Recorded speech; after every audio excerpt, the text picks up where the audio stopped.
La Terre, une planète de 4,5 milliards d'années en perpétuelle évolution. Les continents dérivent et entrent en collision. Les volcans entrent en éruption et les glaciers avancent et reculent. Tous ces phénomènes sculptent la croûte terrestre de façon multiple et fascinante. Ils laissent derrière eux de nombreux mystères géologiques encore inexpliqués. Dans cet épisode, nous allons explorer la fosse des Mariannes, l'endroit le plus profond de la Terre. Cette fosse descend à 11 000 mètres de profondeur dans l'océan Pacifique. Les origines mystérieuses de cet abîme ont incité des détectives scientifiques à tenter une des plongées les plus dangereuses au monde dans les profondeurs des abysses. En parcourant les fonds océaniques, les scientifiques ont découvert un monde sous-marin étrange, fait de montagnes ardentes, de volcans de boue énigmatiques, et qui abrite la structure géologique la plus vaste de la Terre. Les découvertes sur ce monde sous-marin exceptionnel révolutionneront notre compréhension des forces qui façonnent non seulement les fosses océaniques, mais aussi la Terre elle-même.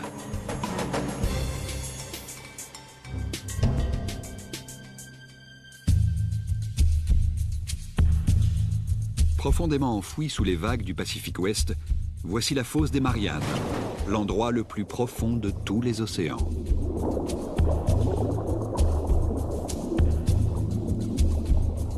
La découverte de cette mystérieuse cicatrice dans la croûte terrestre et la façon dont elle continue de façonner la planète nous ramène en 1872. Cette année-là, un navire de la Royal Navy, le HMS Challenger, part en expédition pour réaliser la première campagne océanographique mondiale. Jusqu'au 19e siècle, les hommes s'imaginaient qu'en dessous d'un certain niveau, la mer était stagnante et sans aucune vie marine. Ils ne pensaient pas y trouver grand-chose d'intéressant. Pendant 4 ans, le Challenger sillonne les océans, parcourant près de 120 000 km, un tiers de la distance entre la Terre et la Lune.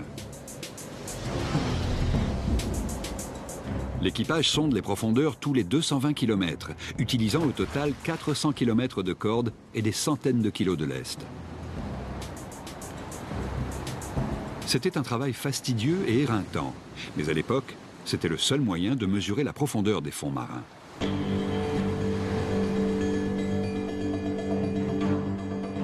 Arrivé dans le Pacifique Ouest à 300 km à l'île de Guam, l'équipage plonge la corde dans l'eau, comme à son habitude.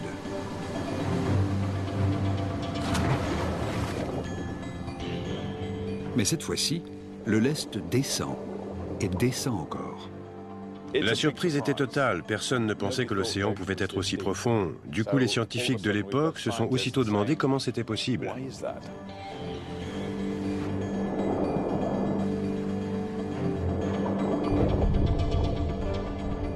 Le lest touche enfin le fond à 4475 brasses de profondeur, plus de 8000 mètres en dessous du niveau de la mer. Les scientifiques ont tout de suite compris l'importance de cette découverte. Ils se sont demandé si c'était une petite faille ou une grande faille et quel aspect elle pouvait avoir. Quand on découvre quelque chose d'aussi spectaculaire, ça soulève tout un tas de questions. L'expédition du Challenger donne naissance à l'océanographie moderne. Elle permet de constituer la toute première carte des fonds marins. On découvre que le plancher océanique peut doucement s'incliner, puis brusquement s'effondrer sur des centaines de mètres avant de s'aplatir sur de vastes plaines. Mais le Pacifique Ouest est différent. Le sol s'effondre jusqu'à 8000 mètres de profondeur, une découverte qui balaie toutes les croyances de l'époque, car on a longtemps cru que les fonds marins étaient plats et sans relief. Le mystère est né. Personne ne comprend comment cette étrange faille marine a pu se former. Il faudra attendre 75 ans avant que des éléments de réponse n'émergent. C'est une invention technologique révolutionnaire, le sonar, qui permet de faire avancer l'enquête jusqu'à une étape cruciale.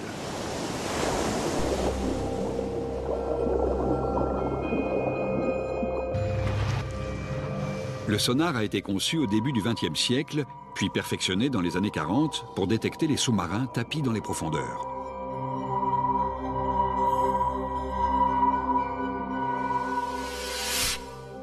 Le système fonctionne ainsi. Le sonar émet une impulsion sonore dans l'eau, puis écoute son écho sur les obstacles solides qu'elle rencontre. En mesurant le temps que met l'écho à revenir au sonar, les scientifiques se sont rendus compte qu'ils pouvaient dépeindre avec précision les fonds sous-marins. Toutes les plus grandes flottes du monde ont passé beaucoup de temps à développer cette technologie de chasse sous-marine. Et puis les hydrographes ont compris que cette technologie pouvait aussi servir à cartographier les fonds marins et que ce serait plus facile et moins coûteux que de jeter des cordes à la mer.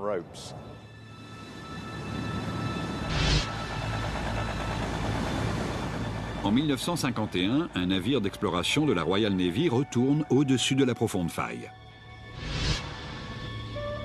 Mais cette fois-ci, il est équipé d'un nouveau système de sonar très sophistiqué. Et les résultats sont incroyables. Les cartes sonars très détaillées révèlent que la profonde faille trouvée dans le sol du Pacifique n'est pas du tout une faille, mais une énorme fosse, 30 fois plus profonde que la hauteur de l'Empire State Building.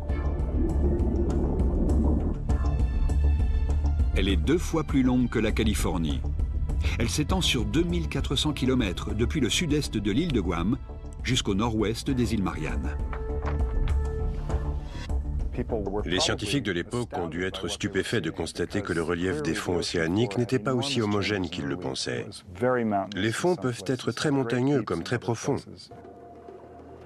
Pour un géologue, c'est une découverte fascinante. Même à l'intérieur de la fosse, les reliefs sont extrêmement variables. Mais à l'extrémité sud de la fosse, une surprise encore plus grande attend nos scientifiques. Le plancher océanique s'enfonce d'encore 3000 mètres jusqu'à son point le plus profond, à 11 000 mètres sous le niveau de la mer. Les chercheurs ont découvert le point le plus profond des océans, qui reste encore aujourd'hui l'endroit le plus profond jamais mesuré sur la planète. Ils nomment ce point de la fosse le Challenger Deep, en l'honneur du navire qui l'a découvert. Pour bien se représenter la profondeur de cette fosse, il faut s'imaginer au sommet du mont Everest et se dire qu'il reste encore 2000 mètres d'eau au-dessus de nous avant d'arriver à la surface. Mais la façon dont la fosse des Mariannes a été créée reste un mystère. Certains chercheurs décident que le meilleur moyen d'élucider ce mystère est de plonger au fond de la fosse pour voir par eux-mêmes le point le plus profond de la Terre, le Challenger Deep. Mais ils se heurtent à un problème de taille. Au fond de la fosse, la pression est environ 1000 fois supérieure à celle de la surface. C'est comme si on se faisait écraser de tous les côtés par 50 gros porteurs.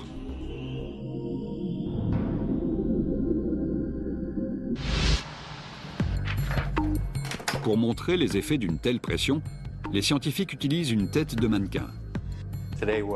Aujourd'hui, on va placer une de ces têtes en polystyrène expansé dans le caisson pneumatique. Et on va l'exposer à des pressions comparables à celles que l'on trouve dans la fosse des Mariannes, c'est-à-dire plus de 1000 bars.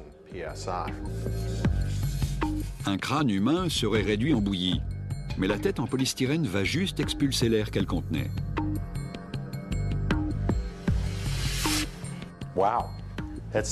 Elle est beaucoup plus petite, comparée à la taille de départ. Regarde. C'est spectaculaire. On voit clairement la différence entre la tête qui a été exposée à une pression de 1000 bars et celle qui ne l'a pas été.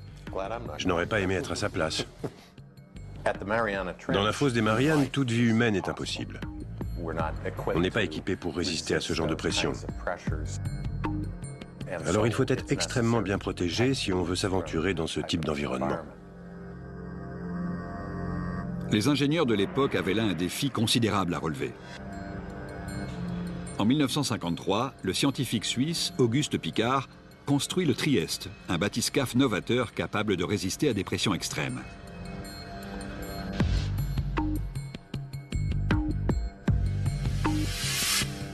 Le submersible est composé d'une coque de 15 mètres de long, remplie d'essence pour la maintenir en équilibre dans l'eau et munie de charges de plomb pour contrôler la profondeur de la descente.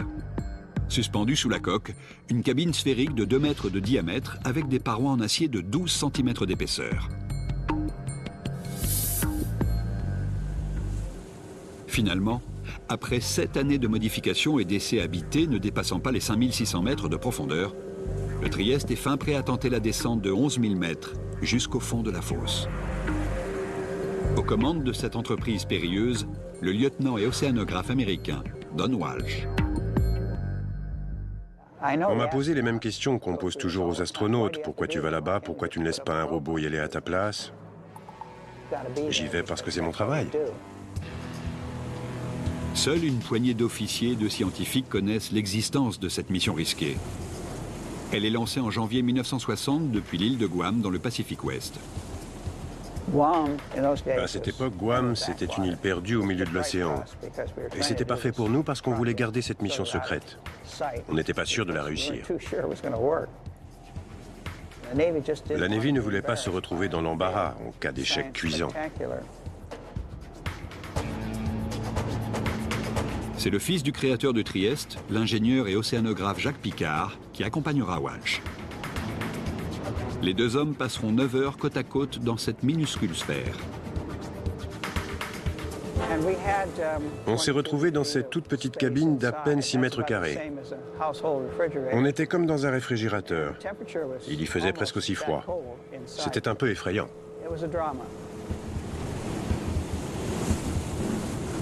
Le mystère des origines de la fosse des Mariannes commence à s'éclaircir.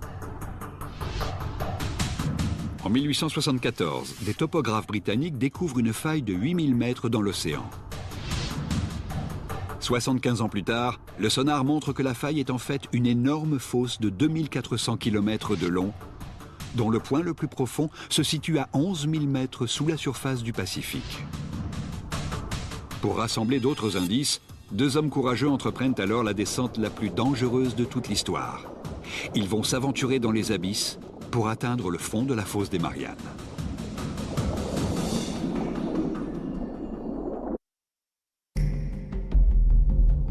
La fosse des Mariannes est l'un des endroits les plus isolés et les plus inhospitaliers de la Terre. En janvier 1960, deux explorateurs des fonds marins, Don Walsh et Jacques Piccard, plongent en direction de la fosse à bord du submersible, le Trieste.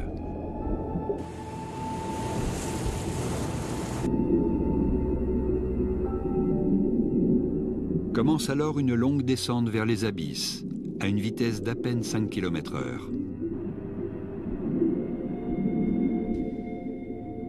Dès 1000 mètres, l'obscurité est totale. La seule lumière provient du puissant éclairage du Trieste. À ces profondeurs, on était dans le noir complet. La seule chose qui éclairait un peu les abysses, c'était la bioluminescence des animaux et du plancton. C'est comme les lucioles, ils transportent en eux leur propre source de lumière. À l'abri dans leur sphère aux parois de 12 cm d'épaisseur, Walsh et Piccard battent rapidement leur propre record de plongée de 5600 mètres. Tout semble fonctionner comme prévu. À l'arrière de la cabine, l'équipage est protégé par une double couche de verre. Mais au bout de 2 heures de descente, la vitre extérieure casse. On a entendu un grand crack. On ne savait pas ce que c'était. Et on se trouvait à 6000 mètres. Alors on a tout regardé, tout vérifié. Chaque millimètre carré de la minuscule capsule habitée doit résister à une pression de 8 tonnes. La vitre extérieure est cassée. Il n'y a plus qu'une seule vitre en verre qui sépare l'équipage d'une mort certaine. Si la vitre intérieure avait cédé, on serait mort instantanément, sans même s'en rendre compte. Mais chose incroyable, la vitre intérieure résiste. Du coup, Walsh et Piccard décident de continuer la descente. Après 4 heures et 48 minutes, dans une atmosphère oppressante, ils approchent enfin le fond de la fosse et découvrent stupéfaits des formes mouvantes sur le sol. Juste avant de se poser, on a vu sur le plancher océanique un poisson plat d'environ 30 cm. Et s'il y en avait un, il y en avait forcément d'autres. Personne ne s'attendait à voir de la vie à de telles profondeurs. Mais cela signifie que les explorateurs ont atteint leur but, le fond de la fosse des Mariannes.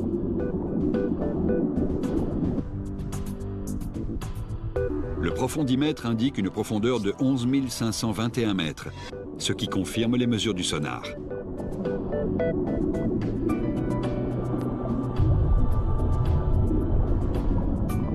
Serrés dans leur bulle d'air, les deux explorateurs sont plus proches du centre de la Terre qu'aucun homme ne l'a jamais été.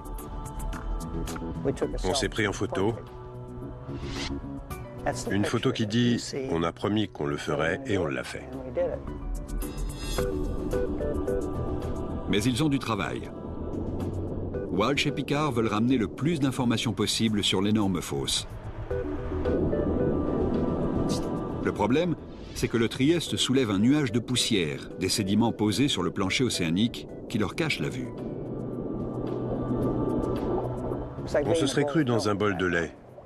On a vite compris qu'on ne verrait rien du tout, alors on a décidé de remonter à la surface. Près de l'île de Guam, le Trieste refait surface après être descendu dans la fosse des Mariannes.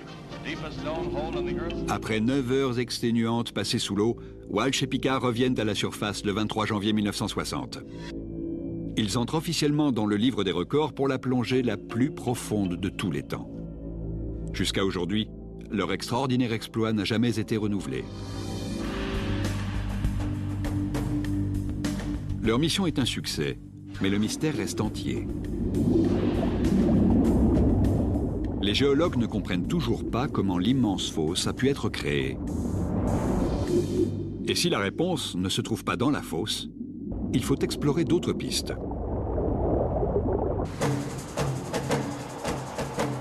Il doit y avoir autre chose, autre part dans les fonds océaniques qui explique l'origine de la fosse. Dans les années 50 et 60, une équipe de géologues dirigée par Harry Hess compile les informations obtenues grâce au sonar sur tous les océans du monde. C'est comme s'ils vidaient toute la Terre de son eau pour mettre le plancher océanique à nu.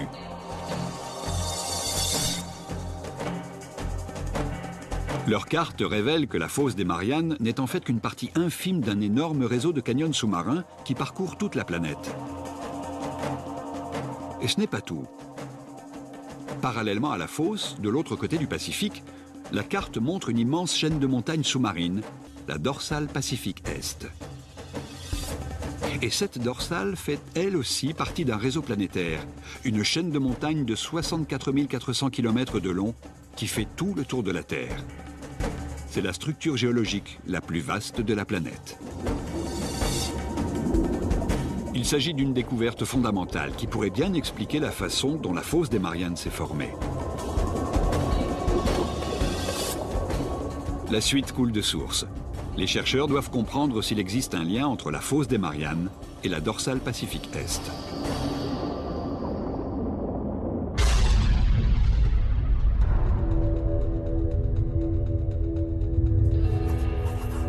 La réponse proviendra d'une source plus qu'inattendue. Pendant la guerre froide, les États-Unis construisent un vaste réseau souterrain de sismographes pour détecter les essais nucléaires autour du globe. Mais les sismographes détectent aussi les tremblements de terre naturels. Et quand les géologues reportent tout cela sur une carte, la tendance est claire.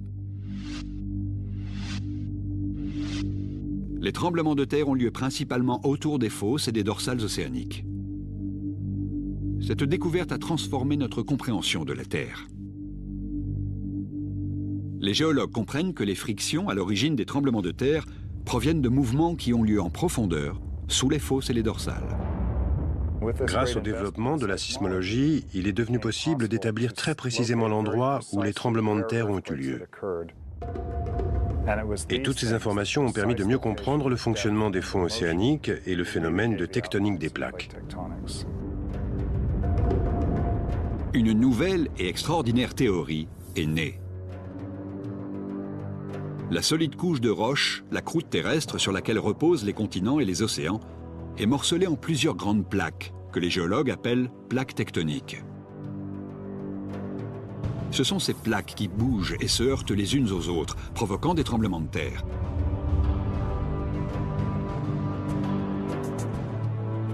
Les dorsales et fosses océaniques correspondent aux frontières entre les plaques tectoniques.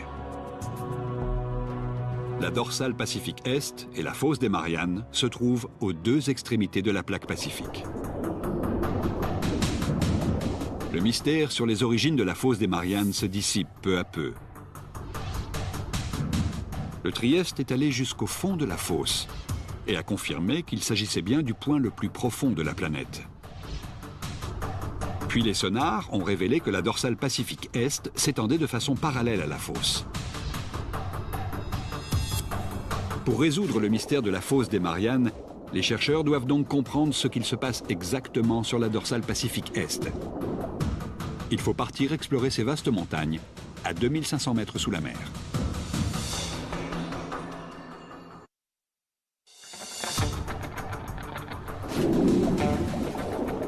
L'énigme nous amène sur une autre piste. Il faut maintenant chercher du côté de la plaque Pacifique, à l'extrémité de laquelle se trouve la fosse des Mariannes. La dorsale Pacifique Est se situe à l'autre extrémité de la plaque Pacifique. Cette dorsale fait partie d'une gigantesque chaîne de montagnes sous-marines et qui parcourt tout le globe. C'est la structure la plus importante de la Terre. Les scientifiques ont l'intuition que cette dorsale pourrait aider à expliquer la formation de la fosse. Et ils trouvent des éléments de réponse à mi-chemin du globe, là où la dorsale passe sous l'océan Atlantique.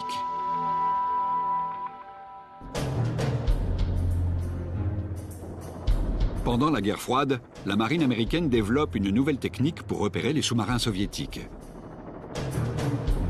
Ils scrutent la mer à l'aide d'un outil appelé MAD, un détecteur d'anomalies magnétiques capable de repérer des masses métalliques sous la surface de l'eau.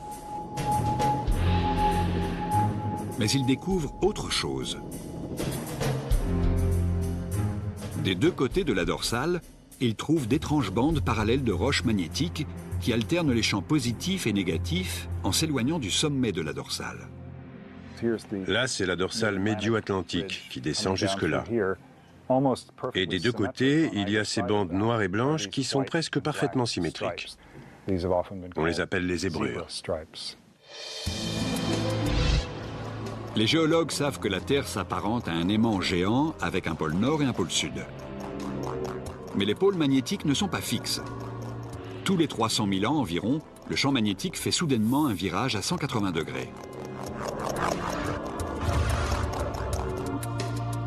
Quand le champ bascule, un compas qui indiquait auparavant le nord indiquera désormais le sud.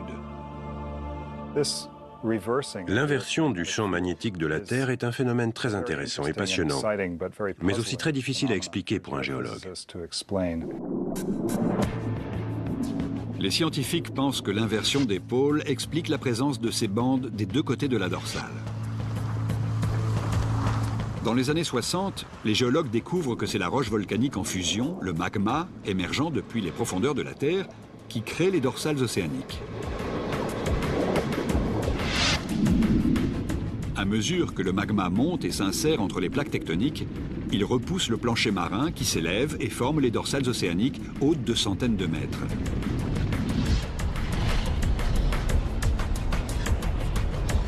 Quand la roche est en fusion, ces minéraux magnétiques s'alignent dans la direction nord-sud du champ magnétique de la Terre. Quand le magma refroidit, les minéraux restent bloqués dans cette position. Ces roches sont le témoin immuable de l'emplacement des pôles magnétiques au moment où elles ont été formées. Au fil des siècles, le magma a repoussé la croûte terrestre loin du sommet de la dorsale et a enregistré les inversions du champ magnétique de la Terre. Quand la polarité s'inverse, les fonds océaniques en gardent une trace et enregistrent ces changements de magnétisation. Et du coup, les bandes magnétiques nous permettent de calculer la vitesse à laquelle les plaques s'écartent.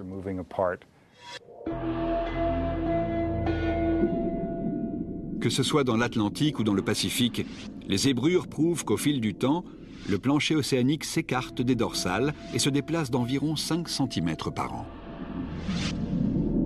Mais les géologues veulent des preuves que c'est bien le magma qui a créé la dorsale. Si ce sont bien des roches en fusion qui forment l'immense chaîne de montagnes du Pacifique, l'eau environnante doit être chaude. En 1977, une équipe de scientifiques part vérifier si cette eau chaude existe vraiment. C'est Dudley Foster qui a piloté ces plongées historiques. Et c'était un métier passionnant parce qu'on était toujours aux premières loges des grandes découvertes scientifiques de l'époque. À chaque descente, il y avait un nouveau groupe de scientifiques avec de nouveaux objectifs, une nouvelle exploration et de nouvelles découvertes. C'est tout ça qui rendait ce travail fascinant.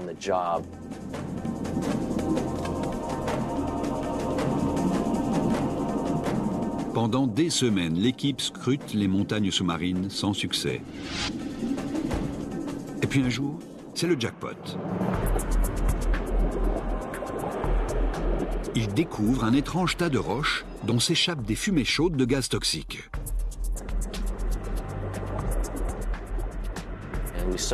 On aurait dit que l'eau vibrait. Il y avait plein de petites bulles, comme dans une boisson gazeuse.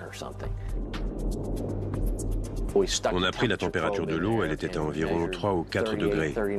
Ce qui est exceptionnel parce que l'océan agit comme un absorbeur de chaleur. Alors avoir quelques degrés au-dessus de zéro, c'était tout simplement incroyable.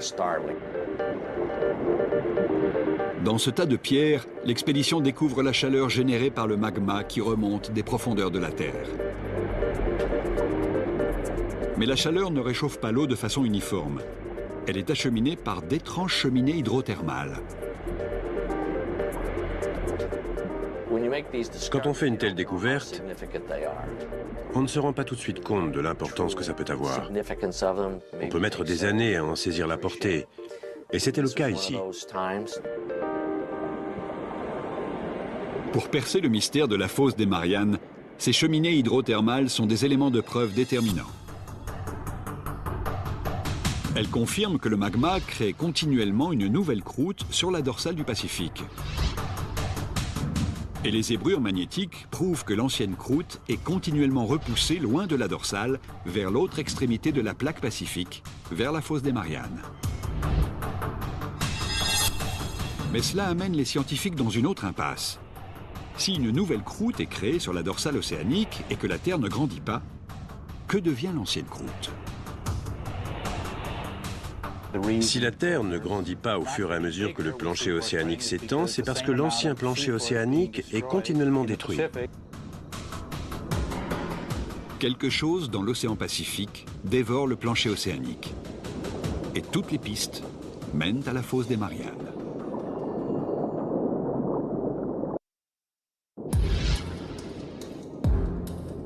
Grâce à leur découverte, les scientifiques savent maintenant que la croûte terrestre créée sur la dorsale océanique disparaît quelque part dans l'océan Pacifique.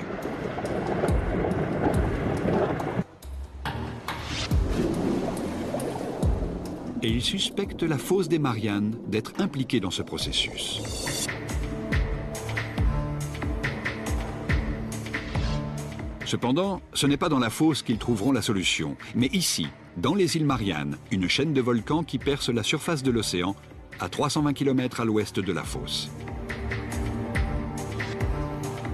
Les scientifiques ont remarqué que cette chaîne d'îles avait exactement la même forme que la fosse. Ils en ont déduit que la fosse était responsable de la création des îles. La fosse des Mariannes a une forme incurvée et la ligne de volcan qu'elle a créée en parallèle a exactement la même forme incurvée. Les géologues pensent que la fosse a créé les volcans via un processus de subduction. La subduction a lieu lorsque deux plaques entrent en collision. À ce moment-là, la plaque la plus dense plonge sous la plaque la moins dense. La plaque s'enfonce dans une couche terrestre extrêmement chaude appelée le manteau. Elle emmène avec elle l'eau et les sédiments qui ont mis des millions d'années à se constituer. Les volcans se forment au-dessus des zones de subduction, non pas parce que c'est là que la Terre est la plus chaude, mais parce que c'est là, dans le manteau, que l'eau de l'océan se retrouve emprisonnée. L'eau fait fondre le manteau, et la fusion du manteau produit le magma qui remonte vers la surface et jaillit des volcans.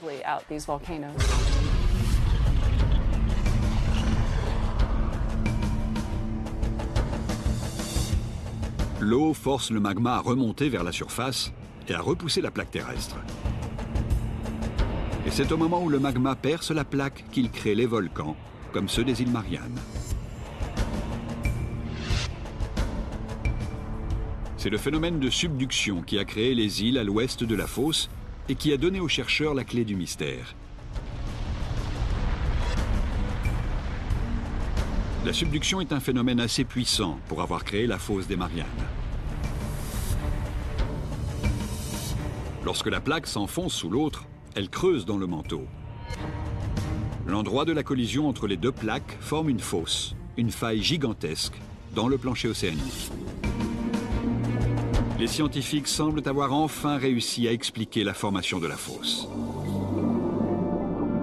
Mais il reste un problème, et un problème de taille.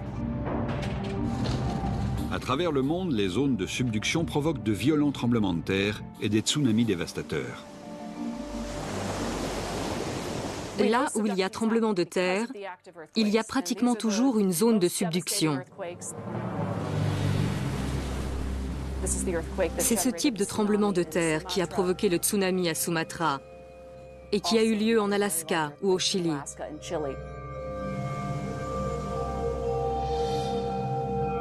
Mais la fosse des Mariannes, la zone de subduction la plus profonde du monde, n'a pas provoqué de tremblement de terre dévastateur depuis le XVIIe siècle. Les chercheurs doivent comprendre pourquoi. Ah, ça, c'est la question à $1 million.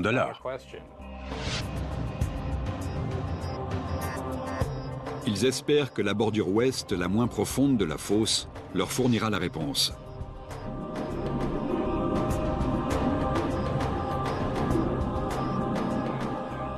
Et ils trouvent une curieuse chaîne de collines sous-marines à 3000 mètres sous l'eau.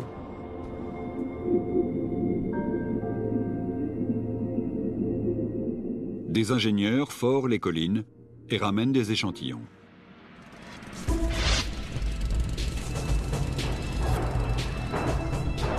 Et quand les scientifiques analysent ces échantillons, ils découvrent que ces collines sont en fait des volcans, qui ne crachent pas de la lave, mais de la boue. La fine poussière de boue, c'est en fait de la roche qui a été broyée dans la zone de subduction. Cette roche pourrait expliquer pourquoi il n'y a pas eu de grand tremblement de terre dans la fosse des Mariannes. Tout le monde sait à peu près ce qu'est un volcan, mais tous les volcans ne crachent pas des roches incandescentes. Certains crachent de la boue.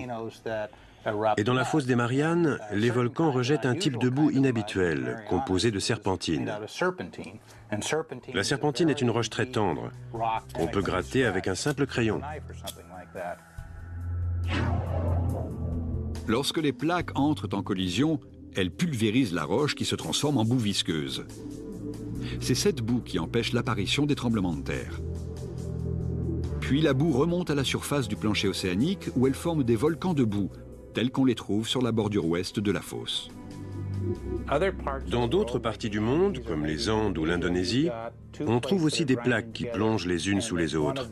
Seulement l'une des deux est tellement dense qu'il faut un tremblement de terre pour qu'elle arrive à s'enfoncer sous l'autre.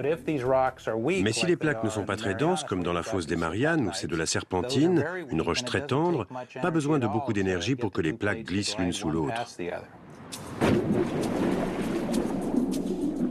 Les géologues ont enfin découvert comment la fosse des Mariannes avait été créée. Il y a 50 millions d'années, la plaque pacifique a plongé sous la plaque philippine. En se courbant pour s'enfoncer dans le manteau de la Terre, la plaque a formé la fosse des Mariannes. Et la plaque est continuellement en mouvement. D'ailleurs, l'écorce terrestre qui repose sur la plaque pacifique se déplace doucement avec elle. La plaque part de son lieu de naissance, la dorsale du Pacifique Est, et se dirige vers sa tombe à 16 000 km sous la fosse des Mariannes. Aujourd'hui, on peut suivre le mouvement de la plaque pacifique en temps réel. On a pu confirmer toutes ces hypothèses grâce à la technologie du GPS. Aujourd'hui, on peut placer un émetteur sur une île et revenir chaque année pour suivre le mouvement de l'île qui se déplace de quelques centimètres par an vers la fosse. La fosse dévore le plancher océanique au rythme de 7,5 cm par an, presque aussi vite qu'un ongle humain qui pousse. En 4 millions d'années, elle engloutit une zone de la taille des États-Unis. En avalant la plaque créée par la dorsale du Pacifique, la fosse des Mariannes est l'usine de recyclage la plus importante au monde.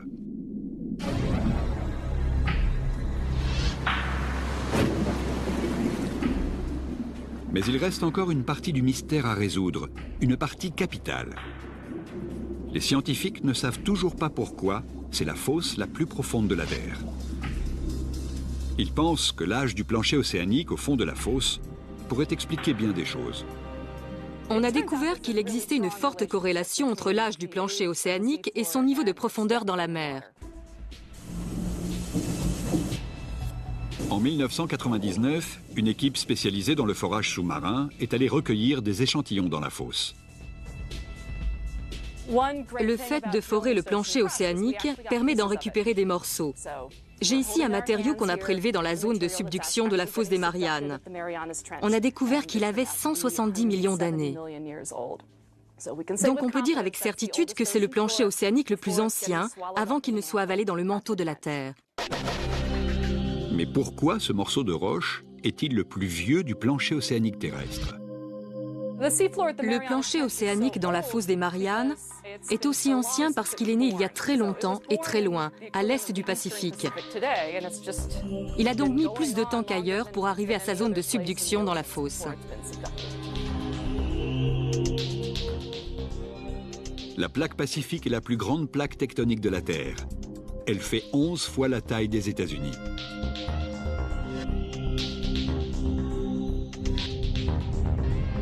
Quand la croûte a été créée au niveau de la dorsale océanique, il y a 170 millions d'années, elle était légère et elle flottait. Mais en voyageant sur 16 000 km, elle s'est refroidie et elle est devenue compacte et dense. Après des millions d'années d'existence, la croûte s'est alourdie et a commencé à plonger dans le manteau.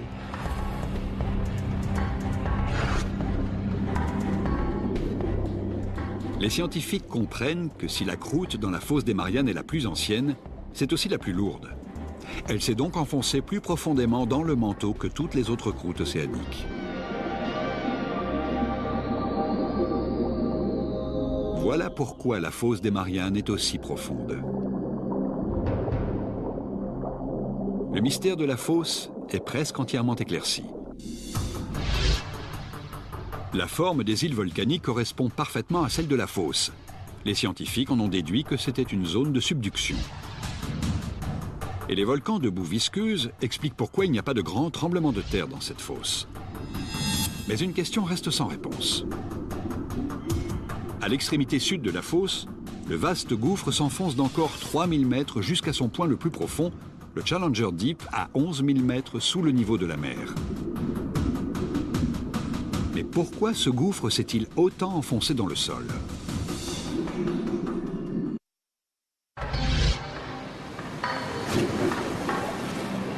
Les recherches dans la fosse des Mariannes ne laissent plus qu'une question en suspens.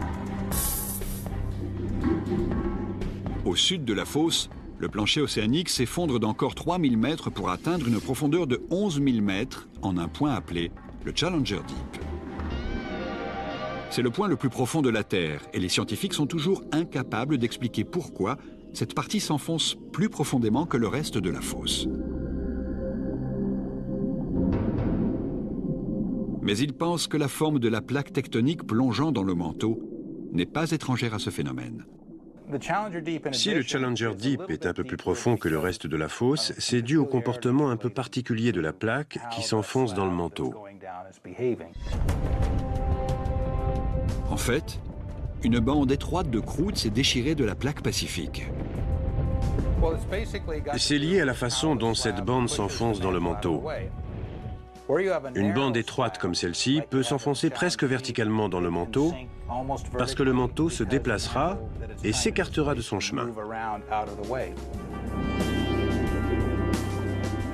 Les chercheurs ont enfin percé à jour tous les mystères de la fosse des Mariannes. Et ce faisant, ils ont fait des découvertes avec des implications qui dépassent de loin la seule fosse.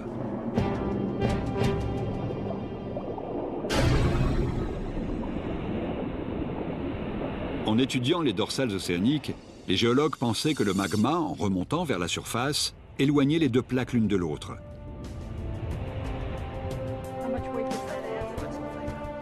Mais l'exploration de la fosse des Mariannes a complètement réfuté cette idée. On a longtemps pensé que le magma repoussait les plaques tectoniques et les écartait l'une de l'autre. Mais cette idée n'est plus du tout d'actualité. Quand la plaque tectonique naissante s'éloigne de la dorsale du Pacifique, elle est constituée de magma flottant à haute température. Et quand elle arrive dans la fosse des Mariannes, c'est devenu une croûte froide, plus dense et plus lourde.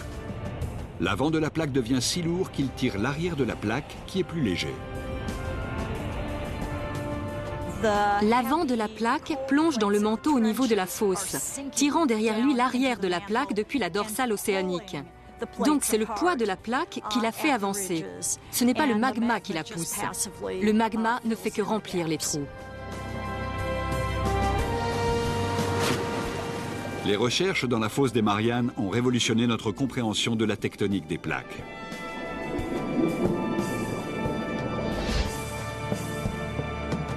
On sait aujourd'hui qu'un réseau planétaire de zones de subduction tire les plaques tectoniques autour du globe, déplaçant les continents depuis des millions d'années et changeant petit à petit la physionomie de la Terre. Les plaques terrestres qui bougent le plus vite sont celles qui s'enfoncent dans les fosses.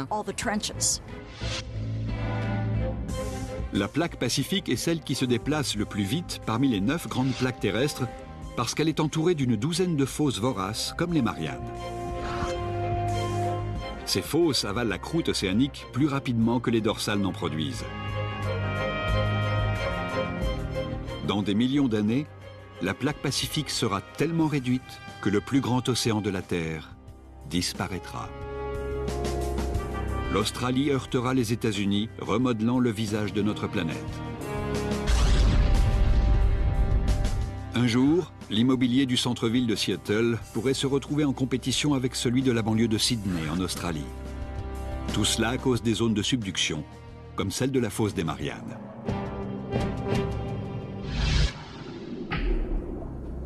En tout cas, l'homme n'a plongé qu'une seule fois dans les profondeurs de la fosse et n'a pas pour projet d'y retourner dans l'immédiat. Imaginez qu'on demande à quelqu'un à quoi ressemble la faune et la flore de la Californie et qu'elle nous réponde. Un jour, une personne a passé 10 minutes là-bas. Elle a ramené 2 fourmis. Elle est revenue et voilà, elle a sondé la Californie. C'est la même chose pour la fosse des Mariannes. On n'en sait pas beaucoup plus.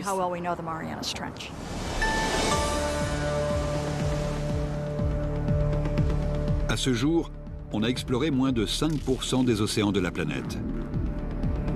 Mais ce n'est qu'en retournant dans les profondeurs des océans qu'on aura une vision complète des forces prodigieuses qui recyclent et reconstruisent notre monde.